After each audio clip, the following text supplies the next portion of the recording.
Hi, welcome to another webcast with me, Ben Aris, the editor-in-chief of bneIntelliNews.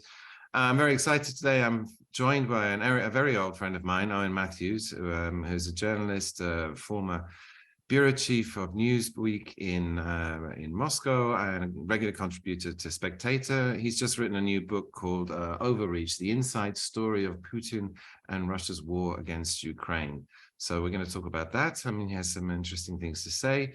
Owen's one of the most well-informed and well-connected people I know who does Russia. We met in the legendary newsroom of the Moscow Times on Улица Правды, the Street of Truth, so aptly named, when we were both beginning our careers way back in the day when we were young. Owen, very nice to see you. Welcome. So you've just brought out this book, Overreach, where you did a deep dive into the whole cause of the war, and Telegraph called it a sensation. I mean, it's a very serious book where you looked into the antecedents to it and think about how we got there in the first place. And I think you could sum the book up as like, it starts with, there's a mystery. Why did Putin do this? This is insane. I mean, Russia's taken on and started a war in the 21st century that we had no idea was coming and caught everybody out. I mean, I think myself, you included, that no one thought he would actually cross the border and go to war against Ukraine and try and conquer it. Is that a fair thing to say? Yeah, I think that's true. And I mean, there's going to be lots of fantastic books. They've started coming out already about, the story of the war and the, Ukraine's fantastic resistance and so on. But and that's all important, but it doesn't answer the central mystery, as you rightly say. Is the real story is actually in Russia, in the Kremlin, and in Putin's mind, what was going through his mind. And indeed, just like you, I never said the war was never going to happen, but I doubted that it was going to happen for three really simple reasons. One of them is that Putin was actually doing incredibly well with his diplomacy, like his gigantic saber rattling, and the plausibility of that military buildup, from October through, starting in sort of September of 2021, building up to the invasion, because everyone was so scared and it was so plausible, and the operational details were all, so lavish, and it looked so much like an invasion. 3 days before Putin presses the button, he has a conversation with Emmanuel Macron, which Macron's team, they're high-fiving each other. There's some very good reporting in Le Monde about this. They think, like, great, we finally got a breakthrough, because they're talking about a summit between Putin and Biden with, the Germans and the French, talking to discuss, the quote-unquote security architecture of Europe. That's a pretty great thing for Putin to have achieved just through a gigantic bluff. So that's the first reason I didn't think that there was any sense to it. Second, there was no preparation for it. Let's go through all three, but I just wanted to inject there. I mean, that I saw that as well, that Putin in 2008, Medvedev went to Brussels when he took over as president with a new security deal for Europe. And it just got laughed at. I mean, I actually had a friend who was in the meeting, and it just got thrown into the bin. They didn't even look at it. And to put the security agenda on the table the way he did, by threatening, by putting troops on the border with Ukraine twice, was already a huge gain. And the way I read it, you had two rounds, first with the Americans in January, and then a second round with the French, where they tried to resuscitate the Minsk II. And that was going very well. But all of this threats was just to get this diplomacy going, which he did get going, although the key demand, which was Ukraine shall never join NATO, that was refused by the Americans, Bilkin in particular. And that was the key issue for him at that point. And when that failed, when it became clear it failed, then he pushed the button and crossed the border at the end of February. However, I was thinking at that point he would do something like, hit an airfield or, put some nukes into Kaliningrad or something like that. But to actually go as far as full invasion of Ukraine, I think was a shock to everybody. But do you agree with that? I mean, it was very good diplomacy, but it looked like sort of aggressive, but nevertheless diplomacy. Well, I'm not Yeah, I'm not convinced. I mean, I don't think the Americans were particularly convinced because I mean, there's been some fantastic, very senior level reporting in the Washington Post, talking to all the principals who were in the room in January and February, because there were several rounds of talks between Lavrov and Blinken and the Americans said that they thought the Russians were quote unquote performing diplomacy rather than actually doing it. But I mean, concerning NATO, it's worth unpacking what you just said, because that's actually really important. Is you suggested the Americans were actually, were against ruling out NATO's Ukrainian membership for NATO. I don't think it's quite as simple as that, because actually already, in the run up to the war and actually literally on the eve of the invasion, Zelensky publicly said that actually, he's basically was willing to walk away from full membership if there were security guarantees. So it wasn't even an absolute demand by the Ukrainians, actually. And I think that, the high point of Putin's diplomacy was literally like the day before he launched his war. He launches his war and loses everything. But people tend to forget that actually Viktor Yanukovych, who's often described as like the pro-Moscow president that was deposed in the Maidan revolution in February of 2014, although he actually had some serious problems and disputes with the Kremlin. But anyway, Yanukovych, when he came to power, actually codified, he passed a law that Ukraine would not join NATO, but remain non-aligned, and that law even actually was still on the statute books after the Maidan revolution, and actually was only repealed in October of 2014. So for like a 5-year period, Ukraine had literally like codified in law its non-membership of NATO. So it's not really a huge problem. The problem is that the issue was that, of course, Putin, it was not enough for Putin that Ukraine literally had a law they were not going to join NATO.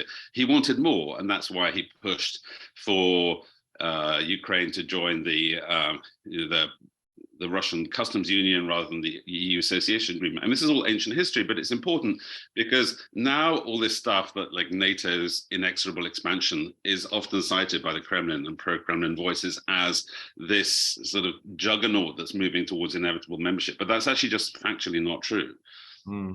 Let's delve into NATO a bit more in a moment. I mean, I interrupted you. You were going through the mystery and 3 points. You'd made one of them. What were the other two? Well, I mean, the reasons why I didn't think he was going to invade, the second two are very simple. Is that there was no real public preparation, and I actually, having knowing as I do lots of journalists and editors and producers, and even like the heads of some Russian channels, for me that was the real bellwether, or I thought it was the bellwether, is that there was obviously the usual sort of hysterical noise about fascists in Kiev and so on, but there was actually no full-scale preparation of the Russian people for a full invasion, which I thought, basically meant that took that to be proof that the Kremlin was bluffing. Instead, actually, it was proof that the Kremlin kept its plans even from senior members of the Security Council until the very last minute. But the third reason I didn't think it was going to happen was that actually simply that that Russia had too much to lose. And when I'm sure we're going to be talking about this in more length, but I mean the logic of Gerhard Schröder and then Angela Merkel in forming this very deep energy relationship dependency, which has been so strongly criticized, the whole Germany's whole relationship with Gazprom, for years, obviously created a dependency by Germany on Russian gas, but it also created a dependency in Russia on German money. And in a logical world where you're dealing with rational players, that is an enormous thing to lose. Your economy strongly depends on having a good relationship with Europe and the Europeans buying your gas. That actually should be a stabilizing factor. It wasn't, so I think in that sense, Schröder has had a bit of a bad rap actually, because the logic is not flawed. The mutual dependency tends to create a strong disincentive to disrupt that relationship, except in one case, which turned out to be the case, and that is you're dealing with an essentially irrational actor, or someone that actually prioritizes security over prosperity, as he sees it. I think that's key, security over prosperity. And that, well, we'll come back to the minute. Another in the preamble, key point is that we were shocked, and I was shocked particularly at the size of the invasion. I mean, if it was me, I was thinking the way to do it was that you just swap out you admit you've got regular troops in Donbass, because they were there, but they were there secretly. It was normally a separatist fight. And you then take Donbass, and this is also a guarantee against NATO, because NATO rules are such that you cannot join NATO if you have a disputed border. And Ukraine already has Crimea's disputed border. So even if it wanted to join NATO, it can't because of that. And then taking the Donbass, more of the same. But the key is that he would go for full invasion and just think that he can walk into Kiev. And I got that one wrong, because I just couldn't see, a force of 40,000 Russian men walking into Kiev and taking it. And so I discounted that from the beginning. I was just like, not an option. But it seems that and I've been corrected in the meantime, admit that it does seem like that was the plan. And I can't believe that the Kremlin was so badly informed on the mood of the people and the military possibilities of doing something like that, and that this was an enormous mistake. I mean, Russia had been at war with Ukraine for 8 years already, and they knew that the army had been modified and modernized in 2014. They would have walked to Kiev in a week easily. But all of the investment that's gone in, and the training and the fighting that's been going on in Donbass over the interceding 8 years, meant that it was going to be a serious fight. And I can't understand how Putin could have been, badly informed, or that he'd lost touch.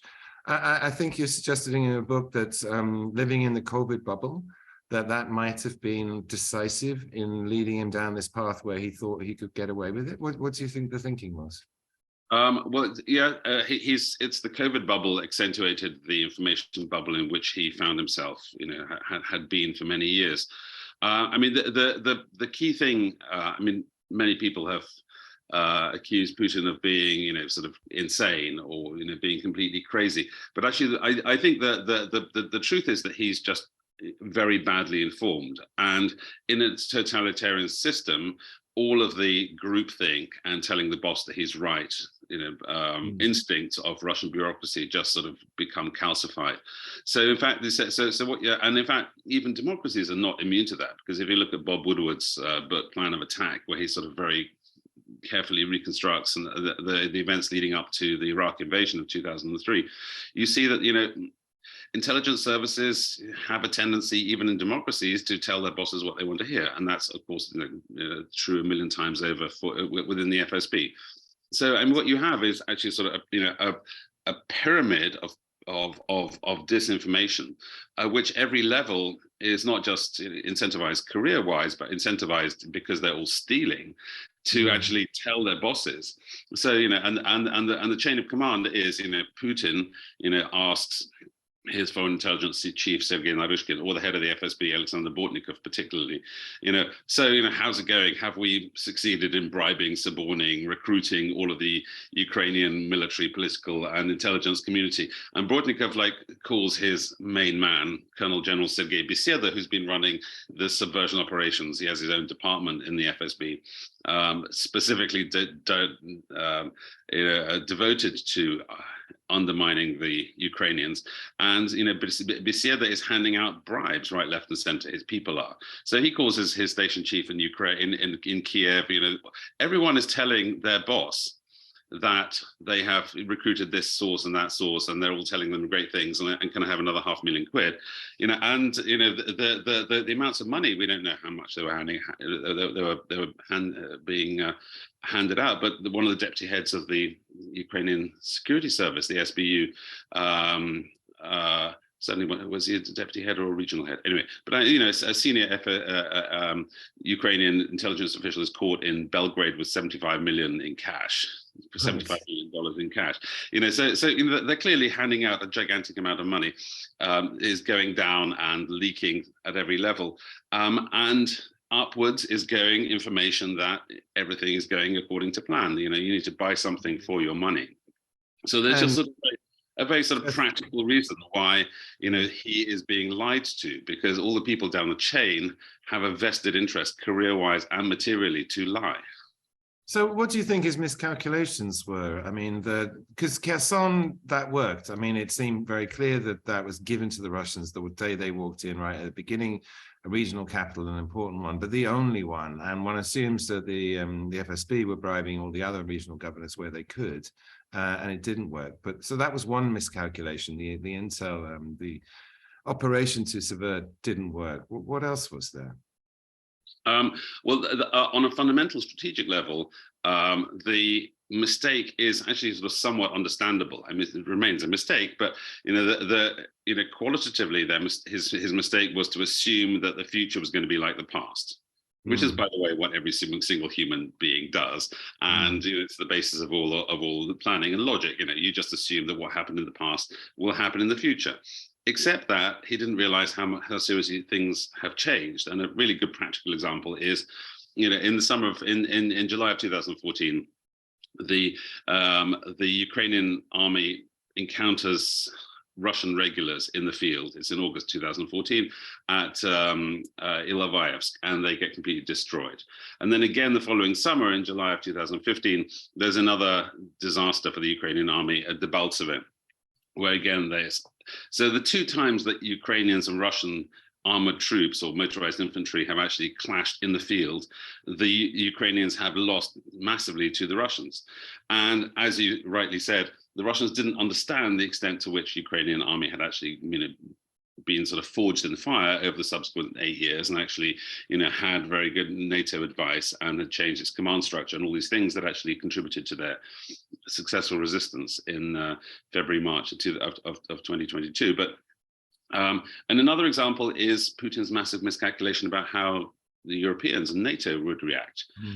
It's not irrational for him to think that the Europeans value their cheap gas over their principles, because that's precisely what Angela Merkel did. Like in February of 2014, Angela Merkel is going around saying, this cannot stand. The annexation of Crimea is an outrage against the rule of law. And then, 14 months later, she's literally sitting down with Gazprom in defiance of the Americans, by the way, who are warning about gas dependence, and signing a $10 billion gas supply deal for Nord Stream 2 with Gazprom. So the Russians are not crazy to assume that the Germans are just total hypocrites and their words are written in water and it's all blah blah, that actually that they will actually be equally indifferent and equally cynical when he tries to take the whole country. But again, this time is different. Do you think there was also an element that the Russians complained that Maidan was American-backed plot, and you had Newland on the square handing out cookies, and you had what's his face, the senator, fly in and give speeches from the stage, and that they organized that. And if the Americans can do it, why can't we? Because at the same time, the support for the West, Ukraine is very divided, and in the West, of course, with the nationalists of Poland, or Polish parts of the country are very pro-Europe, but then in the East, that is it was very pro-Russian. I mean, Russophiles, Kharkiv is Russian-speaking city, and the Russians thought that we could play the same game, because at the end of the day, you just throw some money around, and that's possible to do, like the Americans did.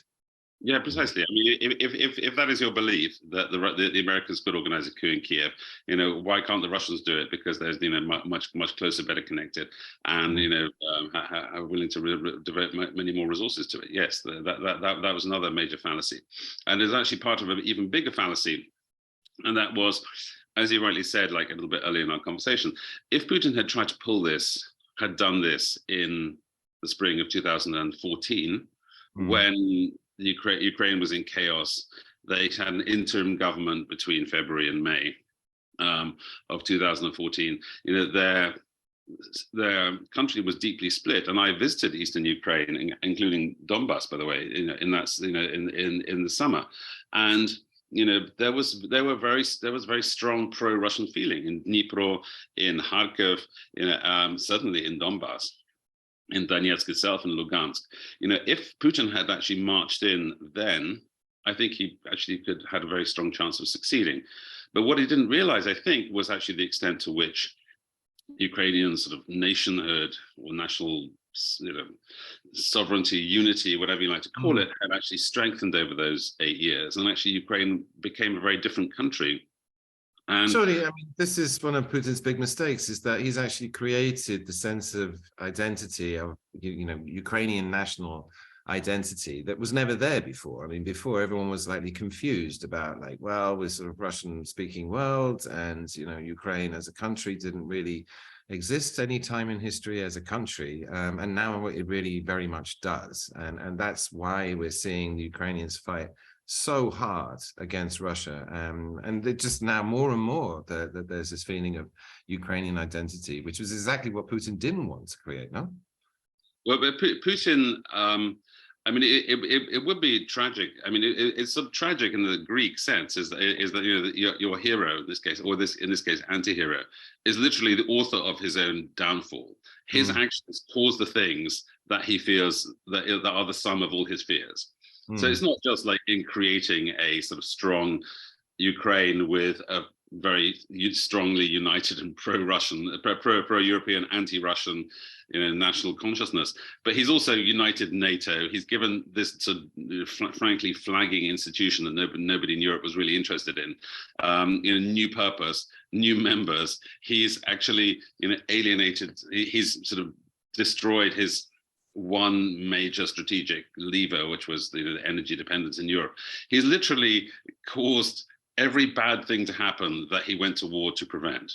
Yeah, and ironically, I mean, at Davos yesterday, Kissinger was speaking, and he changed his position. He was arguing pragmatic, realpolitik, that we should concede that Russia's a major power, and that fait accompli, that they've grabbed this sort of bottom corner of Ukraine and they're going to keep it and just do a peace deal to stop this getting worse. But yesterday he said, look, things have gone too far, no peace deal is possible. And so at this point, why don't we just put Ukraine into NATO and take our chances with Russia and its nukes, which is a pretty radical change. I mean, so it looks like now, the arguments people are making to put Ukraine into NATO, which has always been, for me anyway, the motivation Putin's doing this is to prevent that from ever happening, could well happen now. So it's turning into a complete disaster, isn't it? Yeah, that's certainly true. And it's interesting that Kissinger, I mean, the Kissinger position is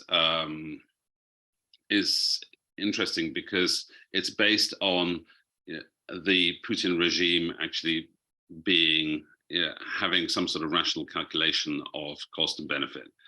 And that, in other words, that actually there was an argument at a certain point of the war to actually, amputate Donbass, for instance. And in fact, I had several very interesting conversations with Vadim Pristaiko, who is Zelensky's first foreign minister.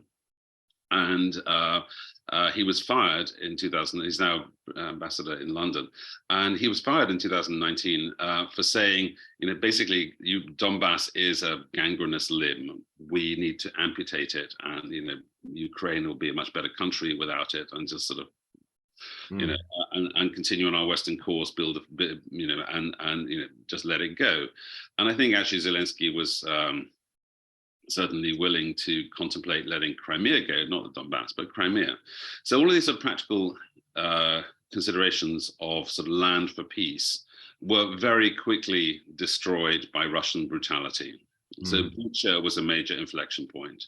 I mean, even for Zelensky personally, I mean, speaking to people that were around him, I mean, when the Russians withdrew from around Kiev and the Bucha massacres were discovered, Zelensky, if you see his face as he's going around Bucha, I mean, even his whole manner changed. He aged. There were certain inflection points during the war, which actually any kind of compromise with Russia became less and less and less likely. I think the last this week's horrific missile attack in Dnipro is another one of them. So unfortunately, it actually makes things more difficult for Ukraine and for the world, frankly, because there is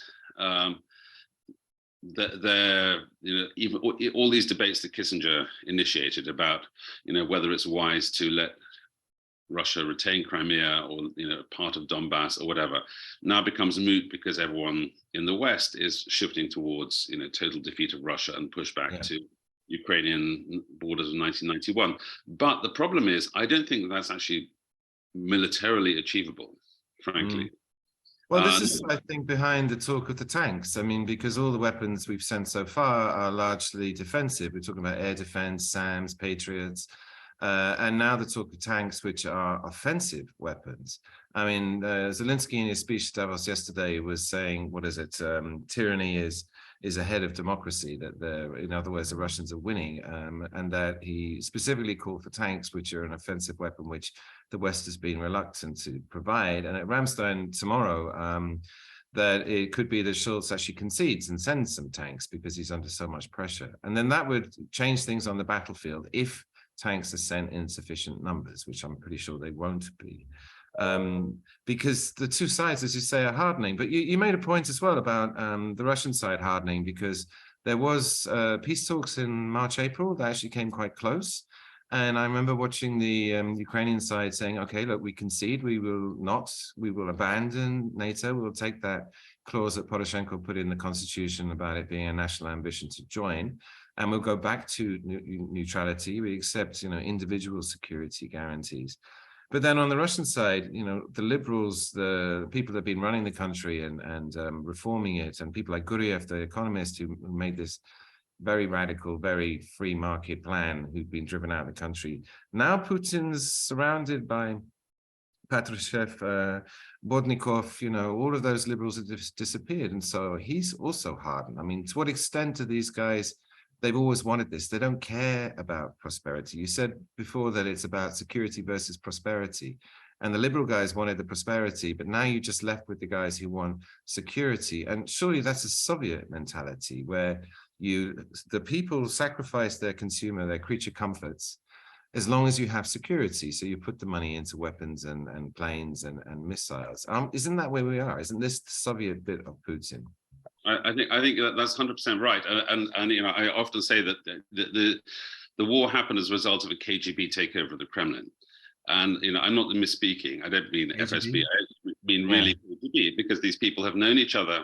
It's sort of extraordinary, actually, in human, certainly in professional, and definitely in government terms, that a ruling elite have been friends and colleagues for over half a century. I mean, it's nearly half a century. It's crazy. These people have been, known each other since the mid 1970s. And the institution that raised them all was the Soviet era KGB. So the point is that, as one of my sources told me in Moscow, and he's known Putin, he's worked with Putin for 20 years, the war is going badly by all kinds of objective criteria, but actually it's not going badly by the one criteria that the Siloviki, the men of power, actually really care about. Because a Russia that is essentially sort of a war economy under siege from the collective West is the kind of Russia that they want. It's the kind of Russia which needs Siloviki. They have actually sort of created a world within Russia where all of the temptations to be disloyal, to be pro-Western, to be liberal, in other words, all the material temptations that have been stalking the Russian elite, the yachts and the offshore bank accounts and the free travel and all this stuff, and and even going down to the middle class, the consumer culture and so on. All that undermines the kind of security state that the Siloviki are trying to create. So actually, the real paradox is that actually what's bad for Russia is actually good for the Siloviki, because they've actually... You're describing the plot of 1984. I mean, it's exactly that, the perennial war, isn't it? Yeah, the perma war, and the problem is that actually, I mean, and the tragedy is that the men around Putin have actually achieved what many old men, doubtless dream about, but actually very few actually get to execute, which is creating a future that looks exactly like their own past. Hmm. To what extent, though, is that going to go with the people? I mean, you and I lived in Moscow. It's flourished since we were there in '93 when I was there. I think you were there around the same time. There were no lights, there were no restaurants, the shops were empty. The whole economy was flat on its back. And in the subsequent decades that we spent, you go to Moscow now, it's sort of vibrant city with like excellent food scene and clubs and people with fashion and their own designers and music and everything a modern city should have. With still a lot of problems, of course. But there's a whole generation now of people who don't even remember the tanks on the street. They were babies then, if not born at all. And they've got used to these creature comforts, and they've got used to being part of Europe. And if the Siloviki, if these old KGBniks come back in again and take all of that away, is there going to be some protest? People are going to push back, or will they just simply leave? Because at this point, it seems that the ones that don't like it have left, and everybody else is kind of ignoring the war. Yeah, I mean, you're absolutely right. I mean, Moscow, people who have not been to Moscow recently, find it unbelievable that actually, when I say that it's literally the most modern, or certainly before the war, the most modern, the most vibrant, the coolest, the most sophisticated city in Europe, like, by a million times, cooler than Berlin, cooler than London. It's true. You actually eat better in Moscow. It's much more functional. They actually had, that enormous, that the striking thing when you watch, as I just did, I'm sure you and other viewers have watched Adam Curtis's fantastic Trauma Zone, his documentary series for the BBC. Moscow in the early 90s literally looked like Mogadishu. It was completely disastrous. It was like a third world city, broken pavements, lines of people in terrible clothes. I mean, the transformation is completely extraordinary. That's true. And the really striking thing is, I've been going to Moscow, quite regularly throughout the war. I was last there in September, October, including on September 21st when mobilization happened. So up to that announcement of partial mobilization, Moscow had not noticed at all. Basically, Moscow just didn't care. The war was 100% invisible. I mean, when you scratch the surface and you talk to people in their kitchens, there's all kinds of fundamental problems. The economy is sagging. There's all sorts of fundamental structural changes that have been brought on by sanctions and so on. But in terms of actual sort of deprivation, my wife is there right now. She says, I came here to sort of suffer and sort of put ashes on my head, and I just sort of find myself in 24 hours being sort of sucked into this sort of Vanity Fair of just sort of fun and coolness. And the shops are still stocked completely with sort of with Parmesan cheese and French wine. Like I know, how does that all happen? Nobody knows, but it just happens. Moscow hasn't noticed, and that's it. And that's really significant because for several things. Because obviously, people would wish, watching the sort of horror that's unfolding in Ukrainian cities, it's kind of offensive. It is offensive to think of Muscovites just partying away and not really caring.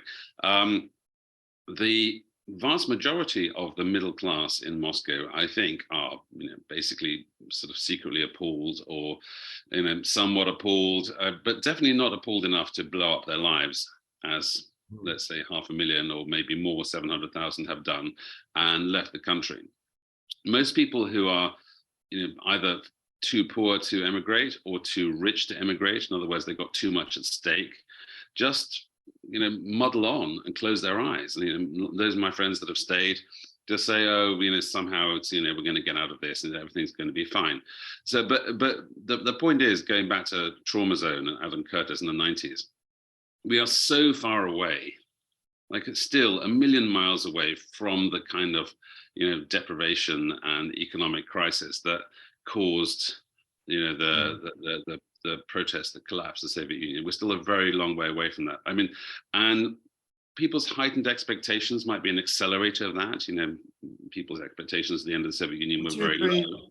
Would you agree then? I mean, that Putin brought, I mean, we were there in Yeltsin's days, and that was chaos. And although he's loved in the West as a democratic reformer, he's hated by the Russians because those 10 years were just, that was the worst of it.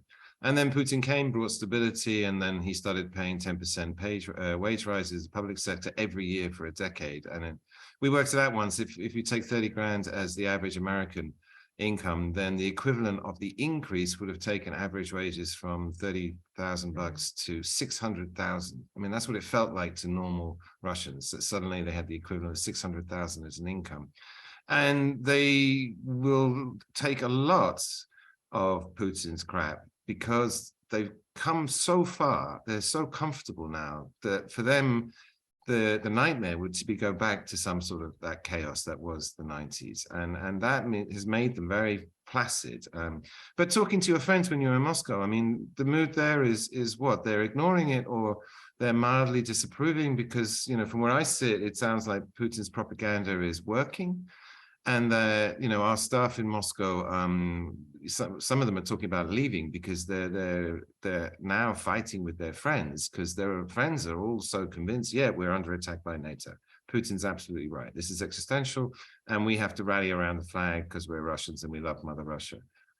Yeah, that's true. All kinds of really surprising people. He would, you know, imagine, you know, knew better, suddenly come out as sort of, you know, rabid Putinites. It's very strange. The propaganda really does work.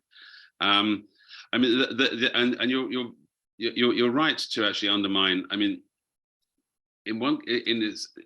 to people who argue that, you know, that people's higher expectations are an accelerator of their desire to, you know, change the regime, you can equally plausibly argue, as you just did, that it's the opposite. The fact that people have now something to lose, whereas they didn't at the end of the Soviet Union. They had basically already lost everything. Now that people have to have something to lose, they actually have a stake in the status quo. So the issue for, I mean, in any discussion essentially between a foreigner and a Russian about Russia, whatever the actual metrics of the conversation are, the Westerner will usually be arguing that Russia could be better, and the Russian will answer that things could be worse, and both will be right, by the way. Completely. You know, but the thing is, the point is that, you know, people actually have, you know, it's not have in recent living memory a very clear trauma, you know, of seeing actually what happens when, you know, Democrats take over. They just steal everything. So they'd actually rather have, you know, a piece of that.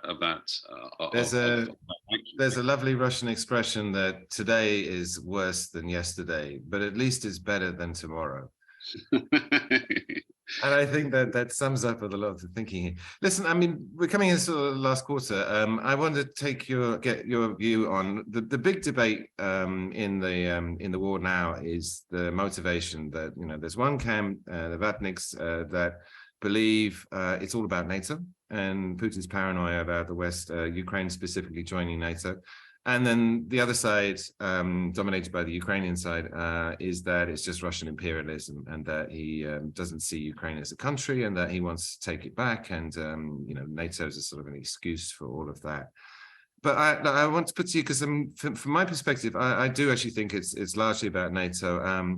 And going through the timeline, it started with Gorbachev being promised in 1990, James Baker, very specific meeting, not 1 inch expansion east, and this is all in the historic record. And then all the leaders went on. I'm not sure about that. No, well, I can send you the papers, but the declassified documents show that this meeting took place and that promise was made. And Putin, whatever, but Putin himself has brought it up several times. And then that led to the famous Munich Security Conference, where he again alluded to these promises and said, we will push back. And then nothing happened. And then you had the ABM withdrawal, unilateral by the states. And my diplomatic friends at the time who were involved in those conversations said that the Kremlin freaked, because that was a major pillar of security from the Cold War era, and the Russians didn't want to see it go. And then that led to 2012 when Putin sacked Kudrin because he objected to the fact that Putin was taking all the money and pouring it into the army. And the modernization then started. That led to 2014, the annexation of Crimea. So, and then on to, the Lavrov speech in 2020, where he laid down new rules of the game. We're not going to do this dual thing anymore, where you sanction us on one hand and buy our gas on the other. It's now all or nothing. Either you stop that and treat us like grown-ups, or we'll break off diplomatic relations. And then that was the beginning of the rise in tensions that led to the ultimatum in December and the 2 rounds in January, February, just before the war. And all of this is, and all of that was about NATO, that it was about security, that Putin feels threatened. And I agree that there was never any serious consideration on the Western side to let Ukraine in, partly because people like Merkel could see that Russia would do something like it's just done. Nevertheless, Putin, people say he's irrational, but if you assume that he thought NATO expansion of Ukraine was inevitable, not necessarily just going to happen now or in 10 years, but that it was inevitable, he sees that as an existential threat to Russia. And so his logic would then become to strike now before everyone's ready, rather than wait to Ukraine eventually joining NATO when it's too late to do anything about it because you've got missiles on the border. So all of that, I mean, I see that as unfolding because I'm watching the story that started in 1990 with the Gorbachev promises, and then ABM, and then the other, Open Skies. Trump pulled out of two more of those Cold War security deals. And Putin, who made it clear, he usually telegraphs his intentions well in advance. He said very clearly in Munich that, I'm not going to stand for this. And so the whole thing developed over a long time, and him preparing the army to bring us to this point. So that's the NATO argument. And the imperialist side argument, everyone points to that essay that he wrote, 5,000 words, saying Ukraine isn't real, and it's like, Nash, our people. But there's not that much on that side, I think. No, I mean, so to deal with your points in reverse order, I think that the imperialist argument is wrong. I think the Estonian prime minister is wrong. I think that people like Radek Sikorski are wrong.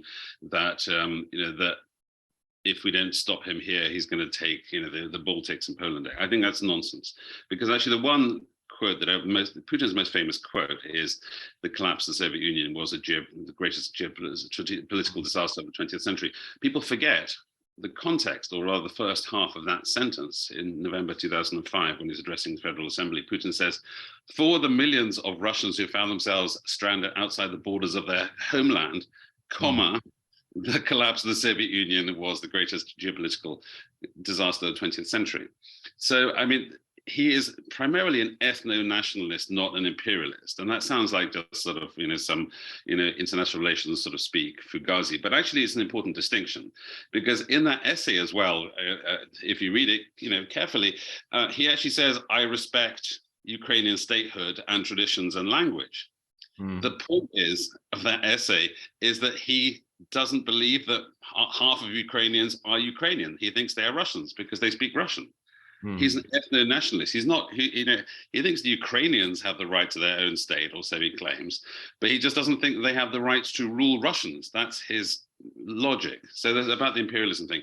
But about the NATO thing, I think there's a lot of sort of creative misremembering, because once again, I mean, I mentioned this earlier, but people forget that between 2009 and the end of 2014, Ukraine had actually literally ruled itself out of NATO membership.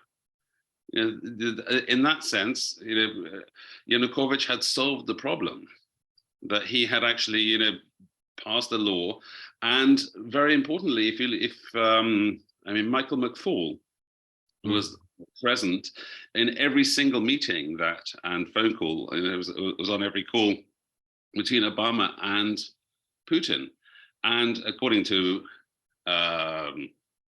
McFaul, NATO expansion was not mentioned. It was not a major part of Russian dialogue with the US. It just wasn't really on the table. It wasn't. So this whole thing about, you can retrospectively construct this sort of onward march of NATO. But I think like the biggest problem with NATO was actually not really sufficiently clearly signaling that actually the Ukrainian membership of NATO was really out of the question, both legally and practically. And that very important summit of Bucharest in 2008, which you rightly mentioned, which I was just about to say, that I mean that was a key one. Yes, except it depends how you parse it, because it was a key one in the sense that they actually, Germany said that that they refused a membership action plan. They refused the membership action plan. What they did, they should have communicated, and this is their kind of fatal mistake, recognizing that Georgia and Ukraine would ultimately join in rather dangerously open-ended language. But actually, it was just a communique. I mean, what was actually the result of the conference was they didn't actually move forward with NATO, with Georgia or Ukraine's NATO membership at all. I mean, I had friends who were at that event, and what I was told was that the Americans were pushing very hard for a concrete offer, an invitation with a date on it. And that Merkel and Macron, or whoever was Hollande, I think at the time, resisted that stringently, and they didn't want to have NATO mentioned at all. And the compromise was to this very weak, this very mild, vague invitation. And the German side, in the meantime, regret even doing that, because it just fueled Russian paranoia. But I agree. I mean, I think Putin is paranoid about this question. If it doesn't come up in the bilateral talks, on a day-to-day basis, he is paranoid about that. And the Bucharest one really shook the Russians. They were very, very angry about that. It was a mistake to even offer it. But the instigator there was the States, who were actually pushing for a concrete offer with a date on it. And it didn't happen because the Europeans were trying to find a middle ground and keep the Russians happy, because they're scared of what's just happened. Right. I mean, but the other issue is, if you're sort of constructing, as the Russians do, this sort of the inevitable eastward march of NATO, and you say that the United States was funding the Ukrainian military. Well, that's true, except that there's a major issue with scale. I mean, the whole phone call between Trump and Zelensky, the controversial one in 2019, where Trump essentially tries to blackmail Zelensky. How much money are they talking about? They're talking about $400 million. So the Russians say it's $400 million, but the American military spends $2 billion a day. It's literally like sofa change for the American military. So what the fact that the American military is giving the Ukrainians $400 million a year, by the way, to buy American equipment, which is very expensive, by the way. So it actually is an indication of how unimportant Ukraine is to America, not how important it is. It's literally just, America gives 6 times more to Israel, by the way. But the point is that it's when you're constructing that narrative of inevitable NATO expansion, the fundamental flaw. Sorry, for Putin, it's inevitable to Putin. I mean, that's the only way I can understand his rationale. That if he believes it's inevitable, then what he does now makes sense. I agree that it was never going to happen, and that if he was rational, he should have just taken the risk and carry on. Because the irony of all of this is that Russia was actually booming in October 2021. I mean, it had made it. There'd just been a dozen IPOs for $1 billion each, and there were 24 more in the pipeline. And all my friends in business, life was going well and flourishing, and they had big plans and expanding into Europe. And he screwed all of that up. Why? It doesn't make sense. He's mad, but he has this irrational fear of NATO expansion. Well, the thing is, it's actually about much more than NATO expansion, because, and by his lights, it's not irrational. Because if you read, I mean, Nikolai Patrushev, his former boss in the KGB, by the way, like high flyer in the KGB, unlike Putin, who was basically fired by the KGB at age 38 as a major. He became a lieutenant colonel on retirement, just as a formality. But anyway, so Nikolai Patrushev actually speaks about this at length, and he gave a long and very terrifying interview where he sets out his worldview. It's not NATO. It's more. Patrushev, and by extension Putin, are totally convinced that the United States is committed to regime change in Moscow. They really believe that, and furthermore cite tons of evidence. He's saying like, oh, this, Democracy Institute and this election monitoring, like, and Patrushev, cites the numbers, apparently, hundreds of millions of dollars are being spent to subvert Russia. So in that sense, actually, not only is Putin paranoid, but Putin is actually receiving what he believes to be concrete information about how the United States is systematically undermining his regime.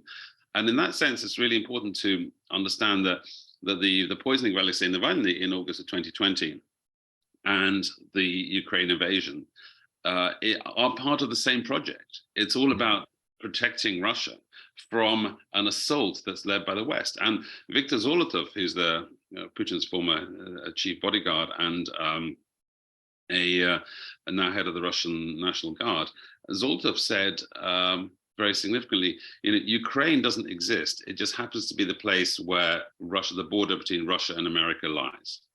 Right. And that's a very important, that's a crucial insight into their strategic thinking. Isn't this wrapped up in really about Ukraine? It's about this sort of supposed superpower struggle, which the Russians think, in their sort of unfortunately deluded way, like a sort of divorced wife that thinks that her ex-husband is like, obsessed with her, and like sort of trying to do her down all the time. Whereas actually the ex-husband literally has forgotten she exists and like doesn't care, and has got a much more important relationship with China in this analogy. But the Russians just are convinced that America is out to get them and destroy them, and this is a defensive war. It's as a preemptive strike against the Americans in order to save Russia. That's really what they think. I agree. I actually think that that's how they see it. I mean, if you follow this logic with this irrational belief that NATO expansion, then it makes sense to attack now when Ukraine is still weak enough and Russia is now strong enough after that long process of investment into the military and the stability of the Russian economy and the strength of the fiscal fortress. The timing was perfect because those things suddenly were all done, ready, and then Putin strikes, and Lavrov's, new rules of the game speech in February 2020, when Borrell came over from the EU and offering actually to partner with and be more forgiving of Russia, and Lavrov absolutely humiliated him, totally unnecessary. But it was a very clear decision then that, right, we've had enough. And I was about to ask you, isn't this wrapped up in the sort of Russian arrogance that, we're still the equal of the states, we're the other superpower, and they're still recovering from the humiliation of 1991, where they lost that statement. That was deeply painful for Russians. And here Putin is like, we have to have that back, and I'm going to force the issue by taking up arms and to be that superpower, which of course has gone horribly wrong because they're not, as he's discovered.